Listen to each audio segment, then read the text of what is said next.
Have you ever loaded into an Apex match and felt like something just wasn't right? Maybe the enemy saw you first, shot faster, or tracked you more smoothly than you thought possible. We've all had those moments where you wonder, how did he see me from that far? Or there's no way his tracking is that clean. Sometimes it's just a skilled player, but other times it's not about skill, it's about settings. Today we're going to look at the hidden advantages in Apex Legends that many players ignore. Apex already has a ton of randomness. Third parties, audio bugs, insane movement players, so why make the game harder on yourself by playing with bad settings?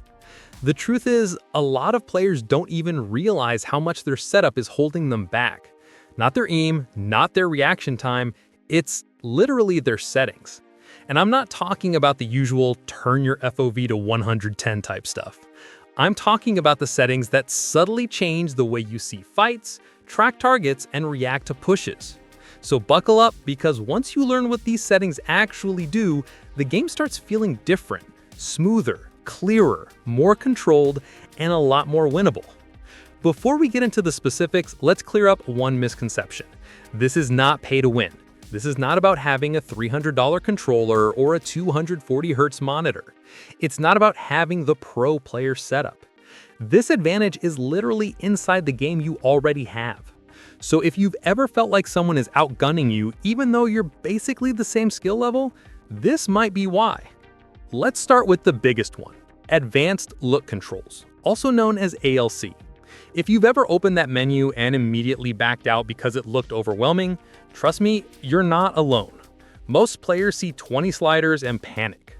But here's the thing, your basic sensitivity settings only get you so far.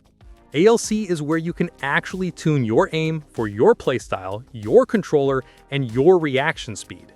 When you understand how this stuff works, even just the basics, it becomes a massive advantage.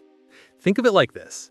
Two players can have the same aim skill, but the one with proper ALC settings will track smoother, adjust faster, and hit more shots simply because the controller is responding better. Pitch, yaw speed, dead zone, outer threshold, response curve, these aren't random numbers.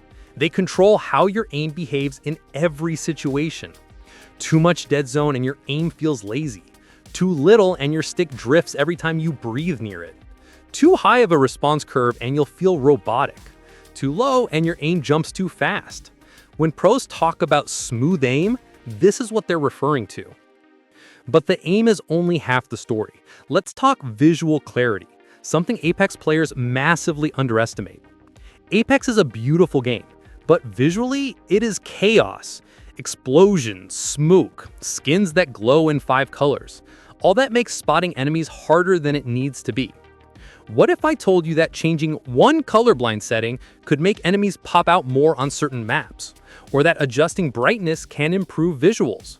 Or that your reticle color might actually be blending into environments without you noticing? People laugh at this stuff until they change it and suddenly start seeing targets instantly instead of half a second too late. And then there's audio. Apex might have some of the most inconsistent audio in any multiplayer shooter, but that doesn't mean you're stuck with it. Certain audio settings can make footsteps sharper, direction clearer, and ability sounds more isolated. Meanwhile, the players who tweak their audio correctly, they hear you climbing a wall before you even peek. That's not talent, that's not hacks, that's settings. Now here's where things get interesting, because this is where you start building your own advantage. Instead of copying random YouTubers or copying pro ALC numbers blindly, your goal should be to find settings that match your exact playstyle. If you're an aggressive player who constantly takes close-range gunfights, you need a faster, more responsive setup. If you're an anchor-style player who beams from mid-range, you want more stability and control. If you're a movement-heavy console player who likes to slide jump in and out of cover, your ALC and FOV should support that.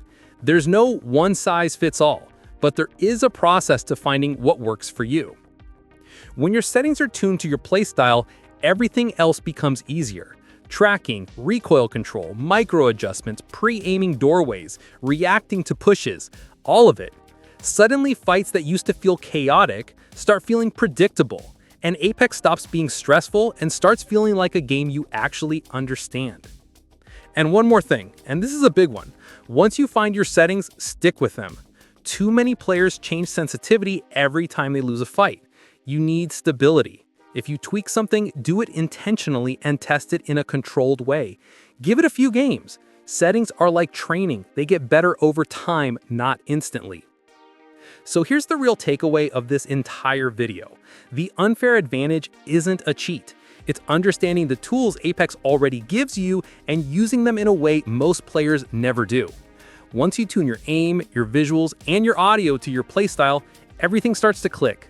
You'll see more, react faster, track smoother, and fight with more confidence, simply because the game is finally working with you, not against you. And if you want more console-focused Apex guides and breakdowns, make sure to hit that like button and subscribe. I upload everything from solo queue strategies to controller optimization to console-only tips that PC players don't even think about. Thanks for watching, and I'll see you in the next one.